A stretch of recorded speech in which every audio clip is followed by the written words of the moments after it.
और इज़राइल के बीच में हम जान सकते हैं कि कौन ज़्यादा पावरफुल है। तो दूसरी बड़ी वजह है military size and man power पर बात कर लेते हैं। अभी तक मैंने आपको रियलिटी चेक दिया है, दूसरे पर हम मैं आपको मिलिट्री साइज़ और मैन पावर की बात बताने वाली हूँ।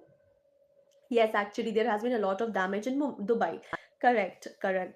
सो गाइस आपको बता दूं कि ईरान के अगर मिलिट्री पावर की बात करूं तो एक्टिव ट्रूप्स अराउंड 610 एंड 000 यानी कि यूनिट 6,10,000 के करीब है। रिजर्व्स लाख में है ईरान के एक्टिव ट्रूप्स। वहीं ग्राउंड फोर्स और पैरामिलिट्री यूनिट्स की बात करूं तो आईआरजीसी प्लस बेसिज काफी माइटी और वाइड स्प्रेड है। वहीं इजराइल की बात करूं तो एक्टिव ट्रूप्स अराउंड 1,70,000 है सिर्फ, विथ लार्ज रिजर्व फोर्स। मतलब कंपैरेटिवली ईरान के पास जो ट्रूप्स हैं वो ज्यादा है क्योंकि लगभग 6 लाख के करीब है। इज़राइल के पास सिर्फ और सिर्फ 1,70,000 के करीब एक्टिव ट्रूप्स हैं। इज़राइल ने मैंडेटरी रिजर्व ड्यूटी होती है, इसलिए स्मॉल पॉपुलेशन में ट्रेनिंग और रेडीनेस ज़्यादा होती है। ऐसे में नंबर वाइज ईरान के पास ज़्यादा सोल्जर है और मैन पावर भी ईरान के पास ज़्यादा है। यानी कि इज़राइल ईरान से थोड़ा सा फीका है और कम है मैन पावर के मामले में। Rahul Chand, Iran has more weapons than Israel, but it doesn't have a nuclear bomb. Okay, Rahul Chand, thank you for this update. Air force की बात कर लेते हैं तीसरे पॉइंट पर, air force and air power. Israel के air power की बात करूं तो Israel air power air force world class technology पे चलता है। मॉडर्न फ्लाइट्स एयरक्राफ्ट्स जैसे कि F-351, Adir, F-15, F-16 etcetera etcetera. F-35 stealth jets, specially customised and advance tech aware planes, ये सब कुछ है इजराइल एयरफोर्स में। ईरान एयरफोर्स की बात करूं, ईरान के पास फाइटर्स हैं पर ओल्डर जनरेशन एयरक्राफ्ट ज्यादा हैं। लिमिटेड ही एडवांस्ड टेक्नोलॉजीज अवेलेबल है इनके पास। डेफिनेटली एयरक्राफ्ट्स हैं लेकिन बहुत ही लिमिटेड है, नॉट एग्जैक्टली बहुत ज्यादा है। अगर एरियल बैटल होती है तो इसराइल का एयर सुपीरियोरिटी और टेक्नोलॉजी एडवांटेज काफी ज्यादा स्ट्रांग है। तो कंपैरेटिवली देखा जाए तो इस मामले में भी, एयर फोर्स और एयर पावर के मामले में भी, Israel is too stronger than Iran. In fact military और मैन पावर में भी Israel is strong and air force और एयर पावर के मामले में भी Israel is strong. Yes, talk about fourth point, that is missiles and strike. Basically Iran missile power की बात करूं तो ईरान बैलिस्टिक और क्रूज मिसाइल प्रोग्राम्स को कंटिन्यूअसली डेवलप कर रहा है। शहीद ड्रोन्स और मैस प्रोड्यूस मिसाइल्स जो कि न्यूमेरिकल सैचुरेशंस क्रिएट करते हैं। एडवांस हाइपरसोनिक मिसाइल यानी कि जोल्फगर, फतह टू भी डेवलप किया गया है। इनफैक्ट जिन्हें इंटरसेप्ट करना बहुत ही ज़्यादा मुश्किल होता जा रहा है, ये इजराइल ने डेवलप किया है। इनफैक्ट कितने मिसाइल डेवलप किए हैं तो आपको बता दूं, रिपोर्ट्स के मुताबिक 2 दिन में टोटल 460 प्लस मिसाइल्स और 350 प्लस ड्रोन्स ने मल्टीपल रीजन्स को टारगेट किया है। लगातार इजराइल के ड्रोन्स और मिसाइल्स ने लगभग मल्टीपल रीजन्स में भी अफेक्ट किया है, जिसमें नंबर्स की बात करूं तो 460 प्लस, 360 प्लस है। According to well assessments, Iran का स्टॉक पाइल थाउजेंड्स में मिसाइल्स रख सकता है cumulative over time and with new production lines running. ऐसे में ईरान के मिसाइल लॉन्चर्स को इजराइल यूएस स्ट्राइक से डैमेज हुआ और इजराइल असेसमेंट कहता है कि कुछ मिसाइल्स डिस्ट्रॉय किए गए हैं। इजराइल मिसाइल पावर की बात करूं तो इजराइल के पास लॉन्ग रेंज प्रिसिशन मिसाइल्स और डिलीवरी सिस्टम है। वहीं इजराइल एस्टिमेट्स के मुताबिक ईरान के 1,000 मिसाइल को स्टॉक पाइल्स को डिग्रेड किया गया है पास्ट ऑपरेशंस में भी।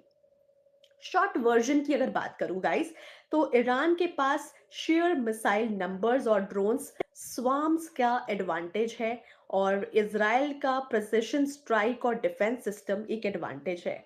सो बेसिकली इजराइल के मिसाइल पावर्स उनका सबसे बड़ा वेल एडवांटेज साबित हुआ है। दैट्स द रीजन कि उनके पास काफी मिसाइल्स है, काफी सारे in fact.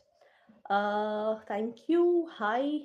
So tell the fatherland to fight alone with Iran. What is the need of for a grandfather? Whole country in war, but India enjoying Holi with no tension. नज़र ना लगे, actually काला टीका and नज़र बट्टू। जब भी कोई ऐसा बोलता है तो एवरीवन शुड पुट अ नज़र का टीका there in front of India. This is why Israel has built civil lines and cantonment areas only in golf courses in Israel. Okay, proper visible हो पाएंगे। Modi ji has awakened the Hindus and awakened Hindus is the Israel. Madam, are you awakened? Modi ji has achieved GDP growth of 8.2, has gone ahead of Japan, has made India power of AI. Okay, you know मैंने अभी phone से screen mirror किया है TV पर। Now you are in TV. Oh my God, thank you so much Karan Surmal. Okay, thank you so much Karan. Modi ji Pakistan पर कब attack करेंगे? Oh my God, what a question guys. Israel is fatherland, India is mother. मैं अगर देश का PM नहीं, राजा या तानाशाह होता, तो मैं भारत को दुनिया का सबसे पावरफुल देश बना देता। क्या बात है Rahul Chand. Now also you can just try at your level best. Hi Harsh Mehta, hello ji. Rahul, एक चुटकी सिंदूर की कीमत छोड़ो, एक प्यारी सी नमस्ते की कीमत तुम जानो। स्निग्धा जी, स्वागत नहीं करोगे हमारा? अच्छा, ओके, यू मेंट टू से दिस। बहुत बहुत स्वागत है राहुल, और बहुत बहुत बढ़िया, उम्दा, अमेजिंग लाइंस के साथ आपका बहुत बहुत स्वागत है। आप हमेशा से आते ही जैसे वेलकम करते हो, बहुत ज़बरदस्त होता है। हमारा हिंदी कमेंट्स भी आप इंग्लिश में क्यों पढ़ रहे हो, या ये ऑटोमेटिक हो रहा है? पूखी, एक्चुअली ये ऑटोमेटिक हो रहा था, बट अब मैंने ऑफ कर दिया है, तो अब आपके हिंदी कमेंट्स मुझे हिंदी में ही दिखेंगे, don't worry. India is a country where Muslim is proud Muslim, Sikh is proud Sikh, but Hindu is just secular. Oh, Brand Daughter. Okay. Harsh Mehta, hello, hello, hello. Aslam. क्या था ये क्वेश्चन? हाय गाइस, जितने भी नए लोग मुझे join कर रहे हैं, बिंदास भारत पर पहली बार आ रहे हैं, मुझसे नई पहली बार मिल रहे हैं, और मुझे लाइव में पहली बार देख रहे हैं, तो जल्दी जल्दी से आप बिंदास भारत को सब्सक्राइब कर ले, ताकि आप मुझसे यूं डेली मिल सके, बातें कर सके, अपने विचार इसी प्लेटफॉर्म पर शेयर कर सके। साथ ही साथ वीडियो को लाइक भी करें और यहाँ पर डिस्कशंस करते रहें, विचार अपने पेश करते रहें। वैसे हम लेट हैं क्या? कब स्टार्ट हुआ? लाइव नोटिफिकेशन भी नहीं दे रहा। No Rahul, you are not at all late, थोड़े बहुत ही कंप्लीट हुआ है, but I am still in the process. बात करते हैं डिफेंस सिस्टम में, कंपेयर करते हैं इसराइल और ईरान को। तो इसराइल में globally renowned layer defence system चलता है, जिसमें Iron Dome, short range rocket intercept, David Sling यानी कि मीडियम रेंज, और arrow two arrow 3 long range ballistic defence चलता है। यानी कि इसराइल के पास ये तीनों ही सिस्टम मौजूद है। ये सिस्टम ईरान के लिए ईरान से आने वाले बैलिस्टिक मिसाइल्स और ड्रोन बैरेजेस को इंटरसेप्ट करने में इफेक्टिव साबित हुआ है, और हमेशा से इफेक्टिव बना हुआ है। अब तक जितने भी ईरान के मिसाइल्स आते हैं, वो इन आयरन डोम, डेविड स्लिंग्स और एरो टू एरो 3 की वजह से सारे डाइफोकेट हो जाते हैं, रुक जाते हैं। बात की जाए ईरान की, तो ईरान के पास S-300 एंड बवार 373 जैसे सिस्टम्स हैं, पर वो टेक्नोलॉजी और सेंसर इंटीग्रेशन में इज़राइल के सिस्टम के अगेंस्ट उतने एडवांस नहीं है। Hence prove defence gear wise Israel का एज बना हुआ है। यानी कि डिफेंस के मामले में भी इज़राइल ऑन टॉप है, ईरान स्टिल ऑन बॉटम है। मतलब ईरान अभी उतना डेवलप नहीं है। मैडम एक बात बोलो, इंडिया चाइना वॉर देखना अब? ओके, यस गगन, क्या पूछना चाहेंगे? It was fantastic, Rafale is plastic, you are very beautiful, thank you so much. Live stream में आपका क्या रोल है मैडम जी अटैक के प्रति? लाइव स्ट्रीम में आपका क्या रोल है? तो BSF, I am an anchor, of course मेरा रोल यही है कि मैं लाइव आकर आपको सारे अपडेट्स बता सकूं, और आपके पास हर तरह का नॉलेज आपको दे सकूं। मैंने यूपीएससी की प्रिपरेशन की थी 4 साल, और फाइनली भगवान की कृपा से आज मैं चाय पकोड़े बेचता हूँ। ओ ओ, टू सैड, मच्छर, वाह व्हाट अ नेम। मैम हमारे पास भी S-400 है। ओके, भारत को अग्नि 6 से लेकर अग्नि 10 तक काम करना चाहिए, और खासकर अमेरिका के लिए 1000 परमाणु मिसाइल बनानी चाहिए, वो भी 50 से 100 मैक की रफ्तार की मिसाइल पर काम करना चाहिए। Good suggestion, and actually India should follow it. Okay, ये सब मोदी जी की आशीर्वाद है। मच्छर, इसराइल को कोई डिफेंस सिस्टम नहीं बचा रहा है, कोई बचा सकता है। ये बातें दिल की तसल्ली के लिए अच्छी लगती है। कम, ओके। मैंने अब तक आपको इज़राइल का अपडेट दिया कि इज़राइल डिफेंस सिस्टम वाइज़ भी बहुत मज़बूत है, ईरान इस मामले में काफ़ी वीक है।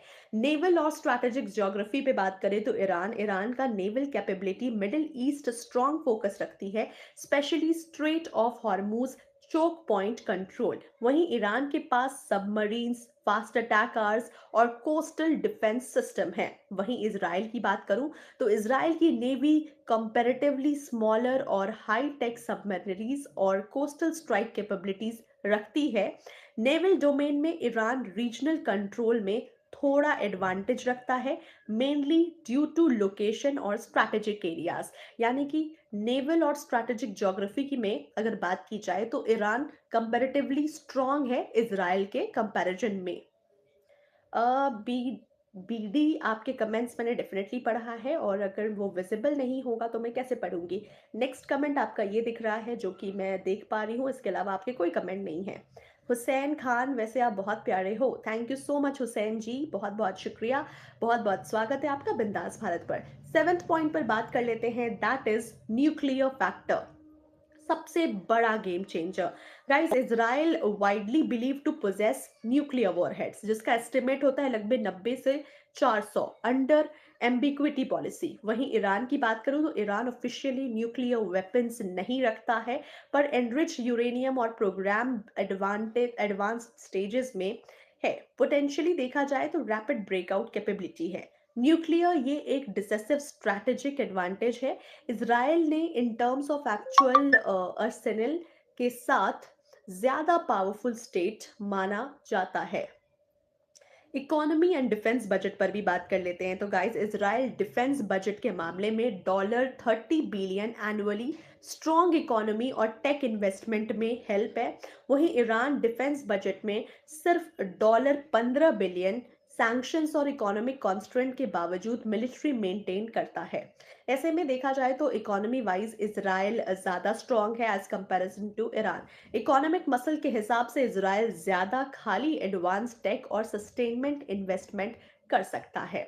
वहीं इंटेलिजेंस एंड साइबर की बात करूं तो इजराइल ग्लोबल इंटेलिजेंस नेटवर्क्स यानी मोसाद का लॉन्ग हिस्ट्री रहा है। ऐसे में ईरान अपना own cyber warfare capabilities build कर रहा है, including electronics and drone warfare.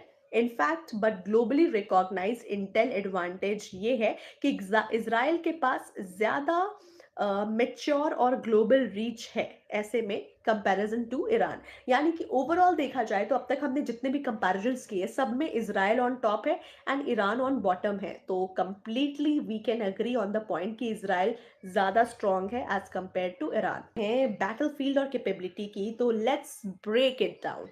If conventional war broke out by chance तो इजराइल लाइकली एयर डोमिनेंस लेकर आएगा और ईरान मैसिव मिसाइल सैल्वर्स और ड्रोन स्वैम से डिफेंसिव होगा, कोस्ट और डिफेंसिव कोस्ट और बढ़ाएगा।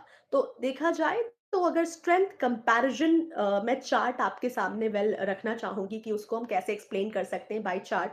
वही सोल्जर्स एंड मैन पावर के हिसाब से देखा जाए तो ईरान लार्जर है, इजराइल स्मॉलर बट ट्रेंड है। एयरफोर्स के मामले में देखा जाए तो ईरान ओल्डर जेट्स है ईरान के पास, इजराइल के पास मॉडर्न स्टेल्थ एयरक्राफ्ट है। मिसाइल्स एंड ड्रोन्स की बात की जाए तो ईरान के पास मैसिव स्टॉकपाइल्स है, वहीं इजराइल के पास प्रिसिजन मिसाइल्स है। डिफेंस सिस्टम की बात की जाए तो ईरान काफी गुड है, लेकिन इजराइल ग्लोबल क्लास है। नेवी की बात की जाए तो रीजनल स्ट्रॉन्ग है ईरान का, लेकिन इजराइल टेक एडवांस्ड है।